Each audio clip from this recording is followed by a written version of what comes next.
Like a lot of early HEMI owners, I ended up with mine just by being in the right place at the right time.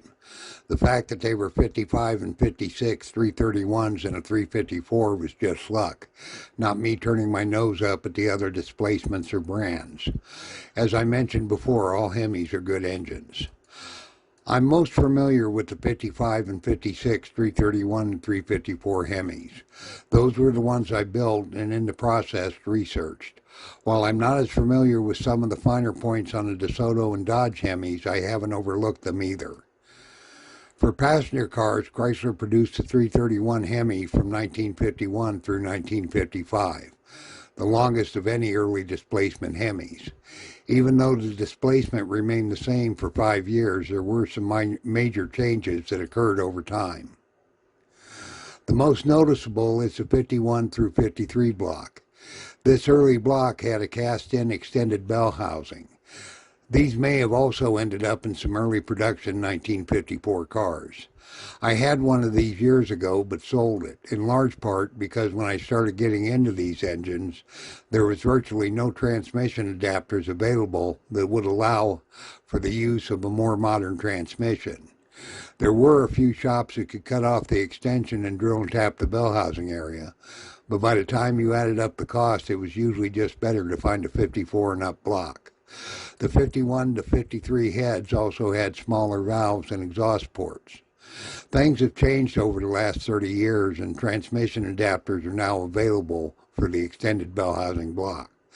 Heads can be worked over, and there are even aluminum heads for the 51 through 54 blocks now.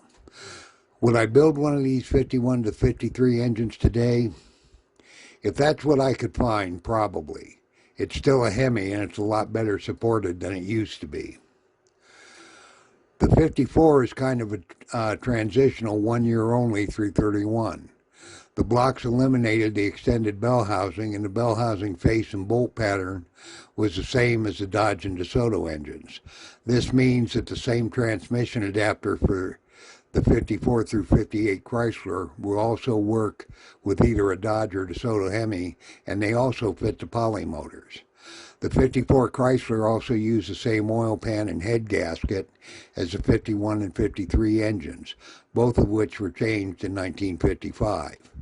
For 1954, the heads had been redesigned and now use the bigger valves and exhaust ports.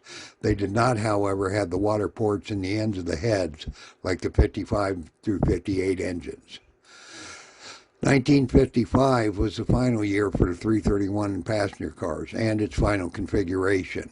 The 1954 heads were further refined with improved ports. The 55 triple nickel heads, so named because of the non-sequential 3 5s in the casting number, are purported to be the best first-generation HEMI heads that Chrysler produced and were found on a lot of the 1955 Chrysler passenger cars. The water passages and thermostat housing were removed from the intake, and water passages were added to the ends of the head. A thermostat housing and crossover pipe was added to the water pump casting, or cast as a separate crossover pipe and thermostat housing depending on the application. The head gaskets were changed along with the bolt pattern for the oil pan. For Chrysler passenger cars, there were only 2 styles of oil pans, center sump and rear sump. The rear sump style was used from 51 through 55, although the pan rails were changed, and the 51 through 54 pan will not fit a 55 and up Chrysler HEMI. I believe DeSoto used a rear sump pan through 56. Dodge used a front sump pan at least in the 1955 and 56 models. The center sump style pan was used on all 57 and 58 Chrysler, DeSoto, and Dodge HEMIs, and was designed to clear the steering on the new torsion bar suspension. On Chryslers, the center sump pan can be retrofitted to the 1955 331 and 56 354 engines. This is actually what I had to do to put the 56 354 HEMI in my 57 Plymouth. There is a limited selection of new aftermarket oil pans available for all 3 families of the Gen 1 HEMIs. A windage tray is not absolutely necessary on a street motor. For me, I like to run one if it's available and reasonably priced.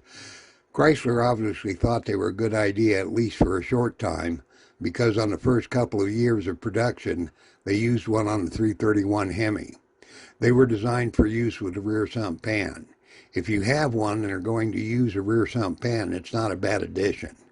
You will have to drill and tap the 4 holes for the mounting legs if you use it on a later block, but it's not hard to figure out where they need to be. There are currently a few different styles of aftermarket windage trays available for all 3 families of HEMIs. Several years ago, the hot ticket for Chrysler was to use a slightly modified Mopar 340 windage tray. The modification involved slightly lowering the mounting points on the tray, which raised the windage tray. This windage tray worked great with the 57-58 factory center sump pans. When I tried it on a rear sump pan, however, there was interference between the front of the windage tray and the oil pan. After studying how the aftermarket windage trays were designed, I figured out that the solution was to shorten the windage tray and move the windage tray mounting cap bolts that the tray bolts to from the number 2 to the number 3 main cap. Especially if you're going to use a late model spin-on oil filter, you will want to replace the factory bypass, which is located under the rear main cap, with a bypass plug. This applies to Chrysler, DeSoto, and Dodge HEMIs. The original valve was designed to bypass some of the engine oil around the oil filter. The plug forces all the oil through the filter. My understanding is that some of the last HEMIs built did not have the bypass passage drilled, and the valve was eliminated, servicing the same function as the bypass plug. Unless you're doing a restoration, a nice addition is to convert the original canister type oil filter to a later spin-on unit. At one point, these were the 3 most common ones. One that places the filter down, one that points the filter up at about a 30-degree angle that mimics the original canister filter, and a plate that allows for hoses to be used for a remote filter setup. Lately, I've started seeing one available that locates the filter horizontally, but that position might take up a lot of space. My own preference is a vertical adapter that points the filter down. I had to use the 30-degree one on my 57 Plymouth because of clearance issues. The 2 problems with that adapter is if the car sits for long periods, the oil will eventually drain back out of the filter and into the engine. Then the oil filter has to refill on startup before the engine will develop oil pressure. It also makes for messy oil changes. And that about it.